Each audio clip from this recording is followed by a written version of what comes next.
Hello everyone, welcome to ISF पर आप लोगों को स्वागत करता हूं। डेट है आज 26 दिसंबर 2020। तो शुरुआत करने से पहले आप लोगों को ये बता दूं, अगर आप लोगों को लेक्चर का पीडीएफ चाहिए तो आप लोग हमारे साथ टेलीग्राम चैनल पर जुड़ सकते हैं। Otherwise ISF learning app install कीजिए। तो शुरुआत करते हैं हम। फर्स्ट क्वेश्चन आप लोगों के सामने है। Recently, the Union Minister for Tribal Affairs launched a new Tribe India outlet at Guwahati airport. Name the union minister for tribal affairs. तो यहाँ पर पूछा गया है, हाल ही में union minister for tribal affairs के द्वारा एक ट्राइब इंडिया आउटलेट खोला गया है गुवाहाटी एयरपोर्ट पर। तो यहाँ पर आप लोग बताइए union minister for tribal affairs कौन है। तो इसका सही आंसर होगा option B, Arjun Munda.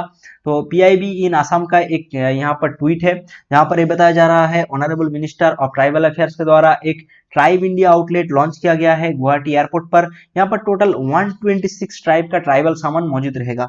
Next question आप लोगों के सामने है।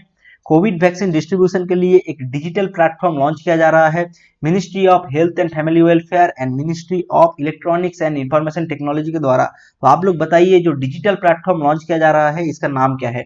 इसका नाम है ऑप्शन बी, कोविन। तो आप यहाँ पर देख सकते हैं कोविन क्या है। कोविन एक सॉफ्टवेयर है। तो कोविन सॉफ्टवेयर से मॉनिटर किया जा सकता है रियल टाइम बेसिस में डिलीवरी ऑफ कोविड वैक्सीन, और कोविन सॉफ्टवेयर से रिकॉर्ड किया जाएगा जो डेटा है, और जो मैसेज वगैरह है ऑटोमेटिकली सेंड किया जा सकता है, और जो सेल्फ रजिस्ट्रेशन प्रोसेस है ये भी कैरी आउट किया जा सकता है। नेक्स्ट क्वेश्चन आप लोगों के सामने है।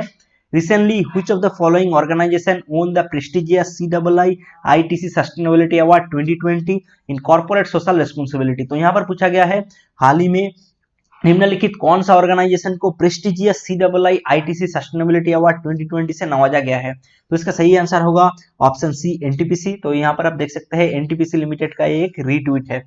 नेक्स्ट क्वेश्चन आप लोगों के सामने है।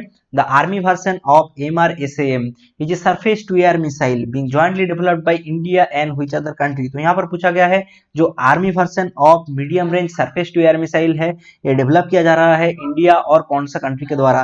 तो इसका सही आंसर होगा ऑप्शन ए, इजराइल। तो इजराइल का जो इजराइल एरोस्पेस इंडस्ट्री है और इंडिया का जो DRDO है, इन दोनों के द्वारा जॉइंटली डेवलप किया जा रहा है medium range surface to air missile. तो आप यहाँ पर देख सकते हैं DRDO का एक ट्वीट है। नेक्स्ट क्वेश्चन आप लोगों के सामने है। Swachhata Abhiyan mobile app has been launched recently by which among the following ministry. तो यहाँ पर पूछा गया है, निम्नलिखित कौन सा मंत्रालय के द्वारा स्वच्छता अभियान मोबाइल ऐप लॉन्च किया जा रहा है। तो इसका सही आंसर होगा option A, social justice and empowerment. तो आप यहाँ पर देख सकते हैं जो social justice and empowerment minister है सितावर चांद गहलोत, इनके द्वारा लॉन्च किया जा रहा है स्वच्छता अभियान मोबाइल ऐप। और इस ऐप का मेन मकसद क्या होगा, इस ऐप का मेन मकसद होगा जो मैनुअल स्कैवेंजर है उनको रिहेबिलिट करना।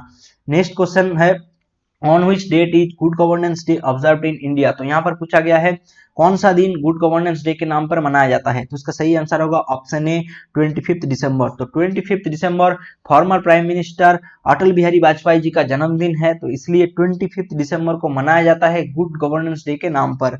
नेक्स्ट क्वेश्चन आप लोगों के सामने है एलगी के बारे में। तो यहाँ पर पूछा गया है एलगी का जो एप्लीकेशन है इसके बारे में कौन सा स्टेटमेंट सही है। फर्स्ट स्टेटमेंट है use to make biodiesel and bioethanol. Next statement है it is a complete protein with essential amino acid. Third statement है used as fertiliser and soil conditioner. और फोर्थ स्टेटमेंट है used in waste water treatment. तो यहाँ पर कौन सा statement correct है। तो आप यहाँ पर देख सकते हैं एलगी का वेरियस कॉमर्शियल एप्लीकेशन है। तो कॉस्मेटिक इंडस्ट्री पर एप्लीकेशन है, बायोफ्यूल में फील्ड पर एप्लीकेशन है, बायोप्लास्टिक फील्ड पर, फीड स्टॉक फील्ड पर, एनिमल फील्ड पर, फर्टिलाइजर, फूड और फार्मा इंडस्ट्री। तो वेरियस फील्ड पर जो एलगी है एलगी का एप्लीकेशन होता है। तो नॉर्मली जो एलगी या फिर नैनो टेक्नोलॉजी होता है इनका वेरियस फील्ड में एप्लीकेशन रहता है। तो यहाँ पर जो भी स्टेटमेंट दिया जाता है इसका सही होने का प्रोबेबिलिटी बहुत ज्यादा रहता है। तो इसलिए यहाँ पर ऑप्शन डी जो है यहाँ पर करेक्ट हो जाएगा, ऑल ऑफ द अबव होगा। नेक्स्ट क्वेश्चन आप लोगों के सामने है। 9th Foundation Day of GITA was celebrated with the theme आत्मनिर्भर Bharat. In the context to GITA consider the following statement। तो यहाँ पर पूछा गया है GITA के संदर्भ में कौन सा स्टेटमेंट सही है। फर्स्ट स्टेटमेंट है it is a platform that encourages industrial investment in innovative technology solution. Second statement है it is a venture of NITI Aayog. तो इनमें से कौन सा स्टेटमेंट करेक्ट है। जो GITA है इसका फुल फॉर्म क्या है। फुल फॉर्म है global innovation and technology alliance. और इसका मेन मकसद क्या है? मेन मकसद है इंडस्ट्रियल जो इन्वेस्टमेंट है इसको प्रमोट करना और न्यू जो इनोवेटिव टेक्नोलॉजी सॉल्यूशन है ये यहाँ पर इनोवेट करना। ठीक है, नेक्स्ट देखिए जो GITA है, ग्लोबल इनोवेशन टेक्नोलॉजी अलायंस है, एक ज्वाइंट वेंचर है between confederation of Indian industry and technology development board of department of science and technology का। नेक्स्ट क्वेश्चन आप लोगों के सामने है, in context to art park ARTPARK consider the following statement. तो आर्ट पार्क के संदर्भ में कौन सा स्टेटमेंट सही है? तो फर्स्ट जो स्टेटमेंट है, it is a non for profit foundation which showcase the culture of PVTGS of India. Next statement है, it is set up by IIT Bhubaneswar at Cuttack. तो इनमें से कौन सा स्टेटमेंट सही है? तो आप देख सकते हैं जो ARTPARK है, तो ARTPARK stand for artificial intelligence and robotics technology park, एक नॉन फॉर प्रॉफिट ऑर्गेनाइजेशन है, एस्टेब्लिश किया गया है Indian institute of science Bangalore के द्वारा। तो यहाँ पर स्टेटमेंट क्या था? It is set up by IIT Bhubaneswar at Cuttack. तो यहाँ पर गलत हो जाएगा।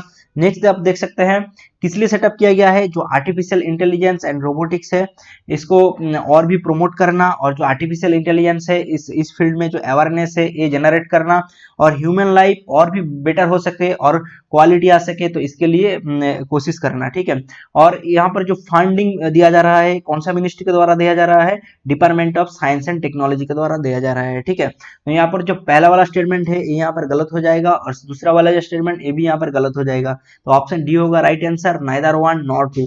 नेक्स्ट क्वेश्चन आप लोगों के सामने है, in context to organisation of Islamic cooperation consider the following statement. तो यहाँ पर OIC के बारे में कुछ स्टेटमेंट दिया गया है, पूछा गया है कौन सा स्टेटमेंट करेक्ट है। फर्स्ट स्टेटमेंट है all member of OIC are Muslim majority country. Next statement है United Nation is an observer of OIC। तो इनमें से कौन सा स्टेटमेंट करेक्ट है? तो आप यहाँ पर देख सकते हैं जो OIC है ये एस्टेब्लिश किया गया था 1969 में। और OIC क्या है? OIC एक इंटर गवर्नमेंटल ऑर्गेनाइजेशन है, टोटल 57 मेंबर है। तो यहाँ पर जो मुस्लिम मेजोरिटी कंट्री है इसके अलावा और भी नेशन है यहाँ पर प्रेजेंट। तो ऑब्जर्वर स्टेट्स टोटल 11 ऑब्जर्वर है यहाँ पर, यूनाइटेड नेशन है, यूरोपियन यूनियन है, और इंडिया क्या है? India is not a part of OIC। और यहाँ पर नॉन मुस्लिम कंट्री जो है यहाँ पर घाना है, कैमरून है, गैबोन है और उगांडा है, ये क्या है? नॉन मुस्लिम मेजोरिटी कंट्री है यहाँ पर। ठीक है, तो यहाँ पर आप देख सकते हैं जो ऑप्शन 2 है United Nation is an observer of OIC, ये बिल्कुल सही है। जो फर्स्ट यहाँ पर जो स्टेटमेंट था ऑल मेंबर ऑफ OIC और मुस्लिम मेजोरिटी कंट्री, ये यहाँ पर गलत हो जाएगा। तो ये एक हिंदू का एक न्यूज़पेपर लास्ट मंथ शायद ये न्यूज आया था हिंदू न्यूज़पेपर पर, India rejects OIT reference to Kashmir. तो इसलिए ये वाला क्वेश्चन यहाँ पर पूछा गया है। Thank you, please subscribe to our YouTube channel.